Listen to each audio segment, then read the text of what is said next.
Everything's buttoned up. I got my bag of soot. Gotta get some new gloves. I peeled off my black ones, they were torn. So, with my, oh yeah, just clunked my head. Frick. With my switch way up in a terrible spot. Let's crank her up. There she blows. Now, if I had a screwdriver handy, I could check the flame.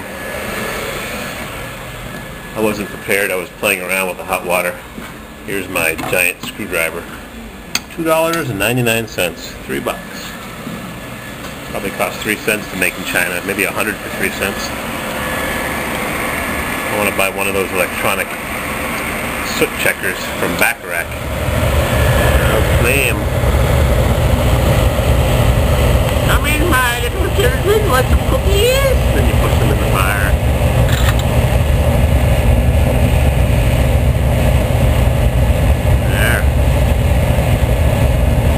The flame! Look, boss! The flame! The flame! Some use a spring-loaded little door. This one's fancy. Cast iron. Put some anti-seize on it. It's funny, the last time I did this was at least 10 years ago. I don't do it very often. Fire the burner for 15 minutes. Last time I did it, they told me to fire the burner for 5 on, 5 off. 5 on, 5 off. I guess it's working. I didn't do very much. Whoops. Except put a new combustion chamber in. I wanted to change the nozzle, but I had the wrong one. I'll look at that flame again.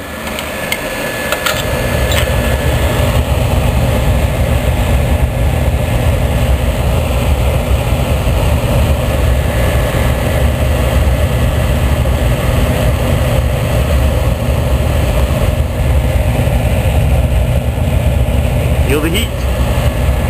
Good oil heat.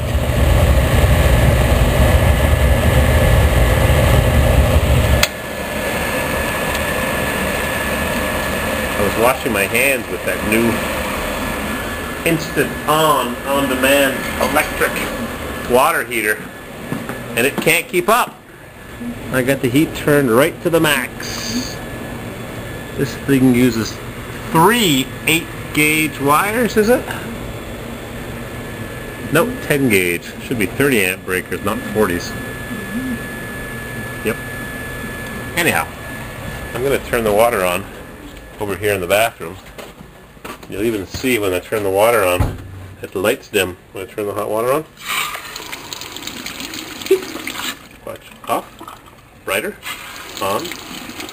Dimmer. Anyways, there's hot water, and that aerator looks like it's cooked.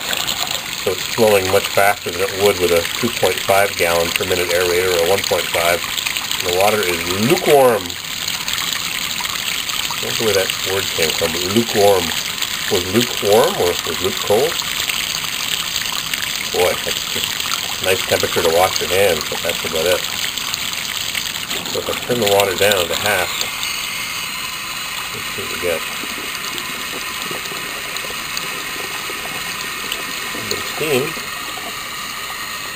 Still not hot enough to take a hot shower. Oh, getting hotter. Wow, I'm going to burn myself any minute. You could burn yourself with 120 degree water. 110 is pretty much the hottest you could touch. So 120 would burn you. Well, let's turn it up a little bit more. Let's see if it can keep up. Whoa, that's hot. Yikes. Teach me. There, full pressure for the junk aerator. I once experimented when I worked in a kitchen a long time ago. Oh, it's cooling off. Can't keep up. This has got a double sink, this bathroom. Let's try this one. Aerator's junk too. What I was doing earlier, I was using the sink in the basement to wash up the mop sink. And I noticed it couldn't keep up, but that was flowing full. Yeah, it's getting cold. It's actually not even warm. Barely warm enough to wash your hands. I don't know. Oh, there's the pump. The sewer line leaves the building much higher than the toilet, so there's a pump in the back. I'll show it to you in a second. It turns on when the tank fills up. Oh, hear it? I'll show you where it is. Turn that water on. And it'll fill up the reservoir. See, the hot water tank is right here on the opposite wall, so the water goes up here, tees in, and goes down to the bathroom, so it's not much more than 20 feet. It's pretty close. Way back here, I don't need a light bulb for that, there's a pump. See the sink drain runs there, and there's a pump. Tank fills up, and there's water there. I wonder where the water's coming from. And it pumps the sewage. See the plug? Pumps the sewage somewhere. Huh. Reduces from a 3-inch line to a 2-inch, no, 1.5 inches. It pumps the sewage up and then back down and out the building at about 4 feet above ground level. 4 feet or so. So, when we dig up the outside, put the entrance in for the basement apartment, maybe we'll lower the water line depending how the septic is set up. It's a possibility. How's my boiler doing?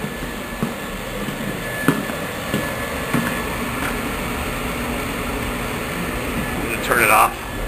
I'm going to fire it on, fire it off. Like they used to recommend. I've got to come back here with a different nozzle. And I'm going to put that screen into, I'm going to bring some carburetor cleaner in case the old screen is serviceable. I'm going to bring a little tub, an ice cream tub, to change that filter. And I'm going to bring a spare flare nut in case that one breaks or something. One who likes Barber's classical version is definitely going to Samuel Barber's Adagio for Strings. Gives you goosebumps. Well, I wrapped the rest of the blanket from the boiler remains. I wrapped it around the plug, the 1-inch pipe plug that I clunked my head on. So the boiler cycled off. I oiled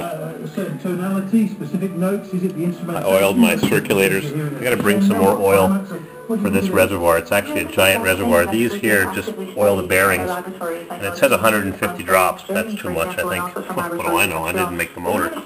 Cranston, Rhode Island. Cranston, Rhode Island. Re-oil pump and motor annually with SAE number 30 oil. Ellen Gossett and a Takeo.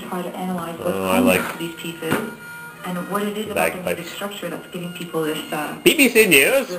Now you can hear in the background. All right, there's the boiler. You can hear Flower of Scotland. It's after 10 o'clock, and I'm not putting on my Intellicon by Intellidyne, a heat manager, fuel economizer. Too many wires.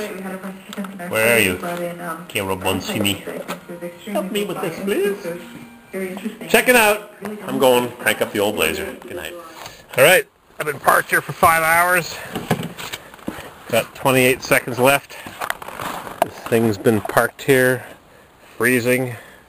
I'm going to plug in the glow plugs. Wait 10 seconds. 9, 8, 7, 6, 5, 4, 3, 2, 1. And do a good cold cracker up!